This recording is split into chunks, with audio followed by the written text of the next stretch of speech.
Assalamualaikum warahmatullahi wabarakatuh. Sahabat Muslim, Masjidil Haram merupakan masjid pertama kali yang dibangun di atas muka bumi ini. Masjidil Haram ini dibangun oleh para malaikat. Masjidil Haram dibangun jauh sebelum diciptakannya manusia oleh Allah Subhanahu wa taala. Masjidil Haram merupakan refleksi dari rumah di surga yang bernama Baitul Makmur. Di dalam Masjidil Haram ini terdapat rumah Allah, yaitu Baitullah, yakni Ka'bah. Adapun dahulunya Masjidil Haram dibangun oleh Nabi Ibrahim alaihissalam bersama dengan putranya Ismail. Di kota tersebut Nabi Muhammad SAW dilahirkan. Tempat tersebut menjadikan tempat diturunkannya wahyu pertama kali. Dari sanalah cahaya Islam bersinar. Sebagaimana yang dijelaskan dalam firman Allah Subhanahu wa taala, sesungguhnya rumah yang mula-mula dibangun itu atau tempat beribadah manusia ialah Baitullah yang dibakar atau Mekah yang diberkahi dan menjadi petunjuk bagi semua manusia. Quran Surah Ali Imran ayat 96. Bangunan Ka'bah yang merupakan kiblat umat Islam dari segala penjuru dunia kira-kira terletak di tengah Masjidil Haram yang tingginya mencapai 15 meter.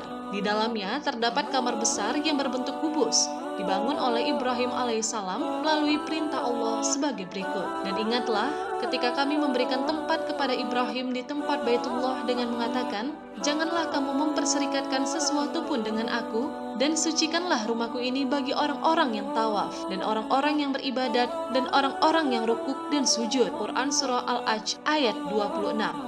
Allah Subhanahu wa taala berfirman, dan ingatlah ketika Ibrahim meninggikan atau membina para Baitullah bersama Ismail. Quran Surah Al-Baqarah ayat 127. Pada masa sebelum Rasulullah SAW dilahirkan, Ka'bah telah mendapatkan serangan dari Raja Abraha al-Habashi, yaitu ketika ia membangun Al-Qulais, sebuah gereja yang dimasukkan agar para jemaah haji berbondong-bondong pergi ke sana. Namun karena jemaah haji tidak mau, maka Abraha bersama pasukan gajahnya menyerbu Ka'bah.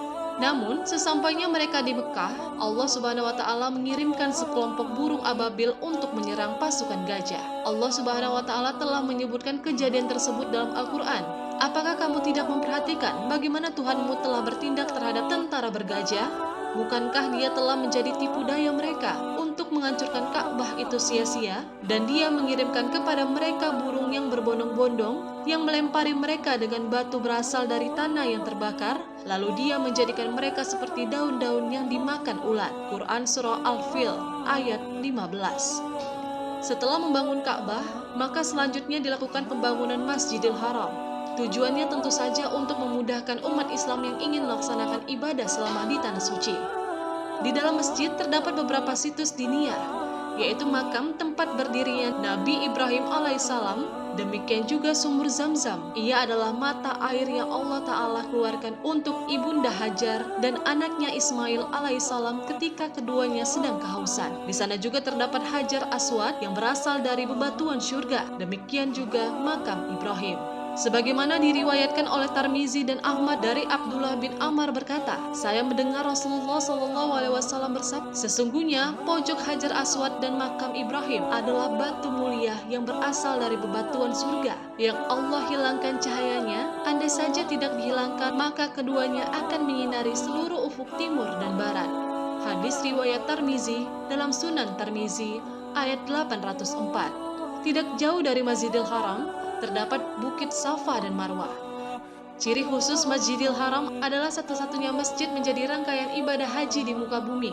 Allah Subhanahu wa taala berfirman, sesungguhnya Safa dan Marwah adalah sebagian dari syiar Allah. Maka barang siapa yang beribadah haji ke Baitullah atau berumrah, maka tidak ada dosa baginya mengerjakan syai antara keduanya.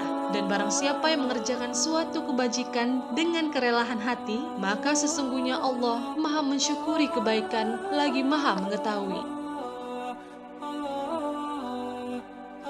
Tahapan-tahapan pembangunan dan renovasi serta perluasan Masjidil Haram juga dilakukan. Konon, renovasi pertama Masjidil Haram dilakukan pada 692 Masehi. Masjid kembali direnovasi pada tahun 1570 Masehi oleh arsitek pribadi Sultan Salim II dan membuat penggantian atap yang bermula hanya berupa lapangan datar dengan menambahkan kubah-kubah yang didekorasi dengan kaligrafi di dalamnya dan diberikan pilar-pilar tambahan yang baru. Sahabat Muslim, demikian sejarah dan keistimewaan Masjidil Haram. Semoga informasi tadi menambah pengetahuan kita. Wassalamualaikum warahmatullahi wabarakatuh.